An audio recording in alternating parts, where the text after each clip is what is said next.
that you run into, you really need to write down the big goals that you really want to accomplish, and make sure that is actually what you want to do. I feel like sometimes people will get so lost in what their actual plan is that they don't really know what the actual goal is. Yeah. So, like my client this morning online, she said, this is one thing I really enjoy when people say these kind of goals, because they're like, I don't really care about weight loss or inches. That would be great, but my goals are to get 5 days of workouts in, and to make sure that all my meals are more fat burning and less fat storage kind of things. Okay. So meaning fat burning, fat storage, it's the whole concept of eating maybe one fast carb and one slow carb and a protein, that sort of thing. But basically, that's her goals. So when she does those goals and she accomplishes them, she's actually going to reach those goals that she really actually wants, the weight loss and the inches loss, because you're doing those small steps to get there. And you're not using the bad words. Exactly. It's almost like they're dirty words. They're dirty words. You got to change it up a bit. I'm going to try that. What is my goal? Yeah. Yes. Okay, good idea. Thinking about it, writing it down, and then having it there so you're always seeing it. It's all about visualization and just having it there, and be present with it, you know. Meal prepping is huge too. Making sure that all your meals are prepped and planned out properly. So when you're busy, everyone's busy now because we have activities after school, or kids are coming home, have snacks laid out for them, so they're not like, so you're not actually grabbing all the stuff that you wouldn't want to grab. Right. You know? Make sure that the meals are all friendly for everybody. You don't want to have to have meals for separate, for the kids. I've done that. And that it's too much work, and the kids should be eating just like you. Yes, you're exactly right. Schedule you time, like you said before. You need yourself to that 1 hour of working out. You can do it, right? 1 hour, that's all it is. Especially if you've got the time. If the kids are still at school, Yes. For me, I've got a really weird schedule. You do have a kind of a crazy schedule. Yeah. Yep. So I come home and it seems to work. Yeah, and I think if you would be able to come home after work, you'd have that extra hour before the kids even get off of school, and you can plan your workout beforehand. That's huge. Right. Getting some sleep is also key. That's where I have the most difficulty. I think, honestly, I look at what I eat, and I don't think that I don't think that I'm starving myself. I know I'm not. Yep. But I feel like at my age, with the amount of rest I get, if I could look at anything to improve, it would be the amount of sleep. I agree. I think that's huge. And I even notice it in myself when my kid doesn't sleep through the night, and I almost feel like I crave more carby, rich foods. Yeah. And it's not about I don't normally actually do. So it's basically when I don't get a lot of sleep. So sleeping is huge to lose the fat. Okay. So think about that. I know for me, sometimes I want to stay up later and read a book, or maybe even watch a show that I don't watch because my kid's around, or because she's watching Frozen or something. Yeah. For the 10th time. Oh. No, my kid doesn't watch that much TV, but and we don't watch a lot of TV, but when we do, it's Frozen. It's Frozen. That's the only thing that's on at Dayna's house. It is. Frozen. And I honestly feel like if I would just go to sleep, I would feel better in the morning. I get up refreshed. I can get my workout in, because I work out right away in the morning. I set out my clothes in the morning, or at night, in my bathroom. I put it on and go. If my clothes are not ready, it takes me just a little bit longer, and it's less appetizing to get up. Yeah. So that's one of my big tips, is set your clothes out, your shoes, your underwear, bra, whatever you wear for your workout, set it out. And it's calling you. It's calling I'm over here, Dayna, Kelly. Exactly. I'm your workout clothes. Exactly. I need a workout. Yes, it is. It's pretty. That's a good one. Okay, so another one. Don't skip your meals either. So we're busy. We have all these things going on. You got to grab your child from school, bring them to the next activity.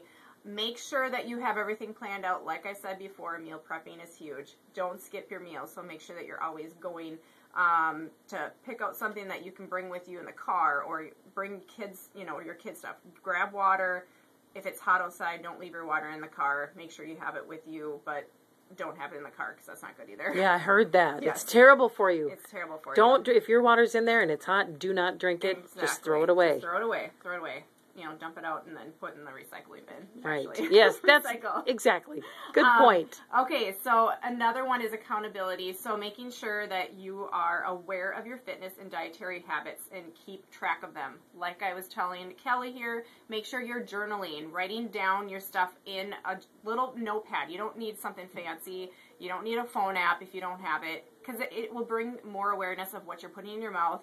Even put your exercise down. That's even a better deal, because then you know what you just did and what you need to do basically after Good idea. The next week or whatever. Okay. Up your weights and change it up, because you want to have your workouts change just like you change your nutrition. Organize your morning. Like I said, prepare everything the night before. Your food, your gym bag, everything that's ready so you're not in a rush to get to the gym and get your kids going. So you're out the door fast. Okay.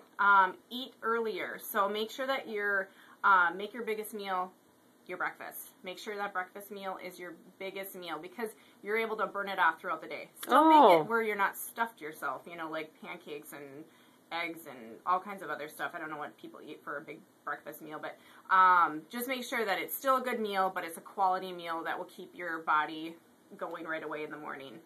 Okay. Clear out unnecessary things out of your pantry. Some stuff that you might not need or want. Sometimes it's one of those things where you feel like you could eat the entire package. Yeah. Get rid of that thing. Whatever it is, you just get rid of it. You don't need it. You just think that you do. Sometimes my husband will eat the whole thing and just be...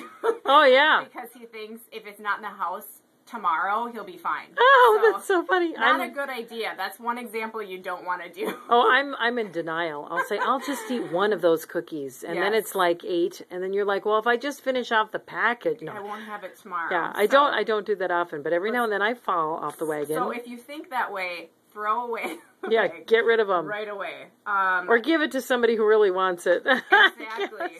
Or somebody that, needs it or something. Yeah. Find a workout buddy. So somebody that you could use as your supporter, or someone that wants to, work out the same way you do.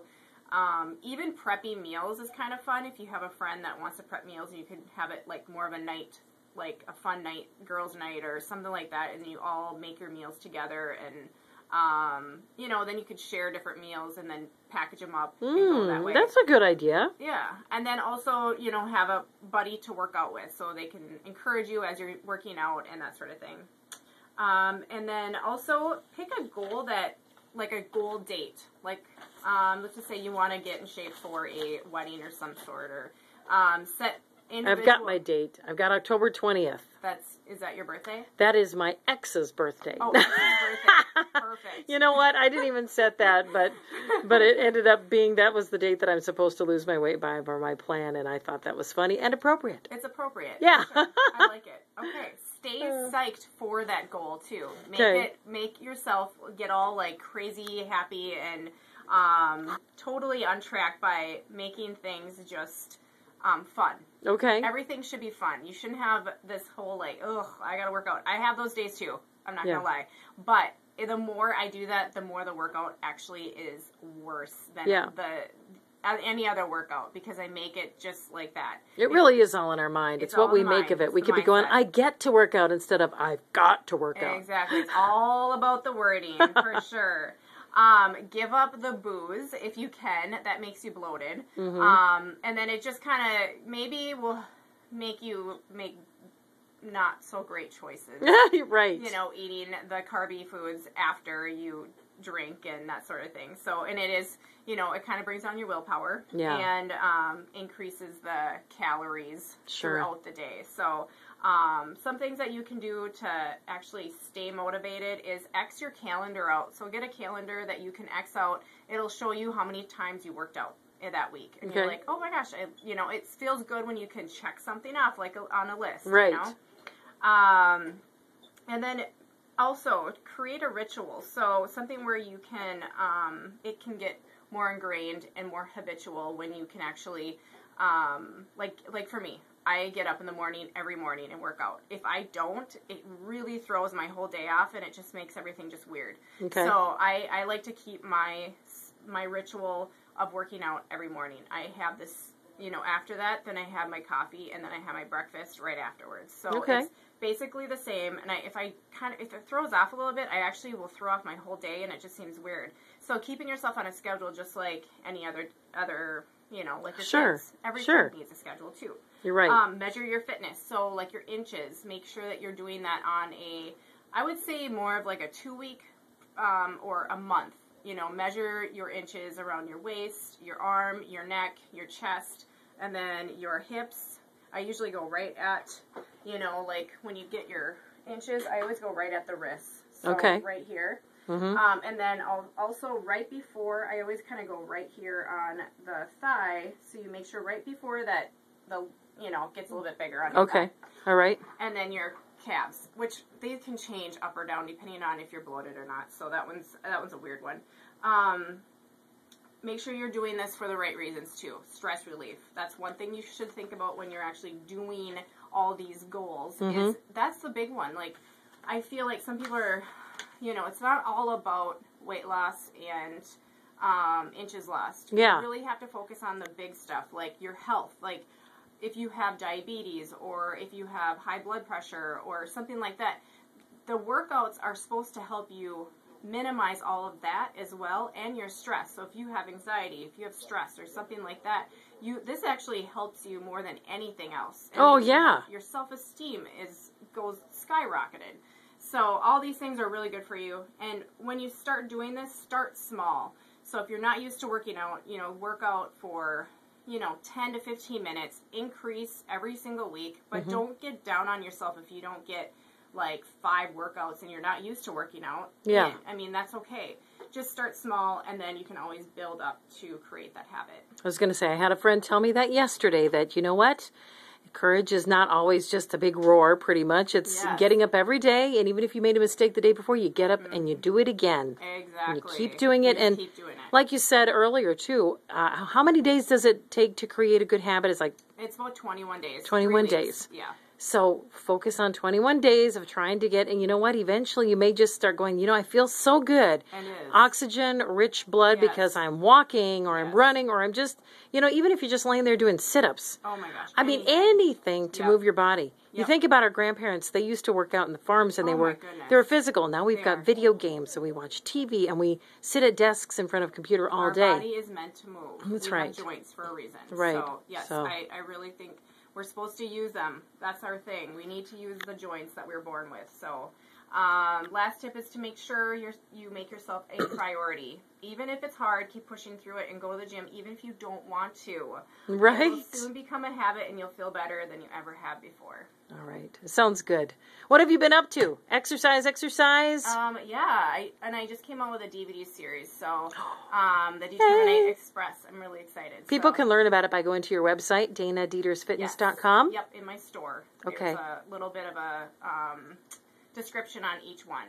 Perfect. And I know now people, if you're wanting healthy recipes too, my favorite place to go is to Dayna's website. You got lots of great recipes, and those are free. They're all free, so go ahead, check them out. They're all like more of a lower glycemic, healthier choices, but they're still, they all taste good. So exactly. All right, Dayna, thanks for being here today. We appreciate your time. Thank you. I had fun.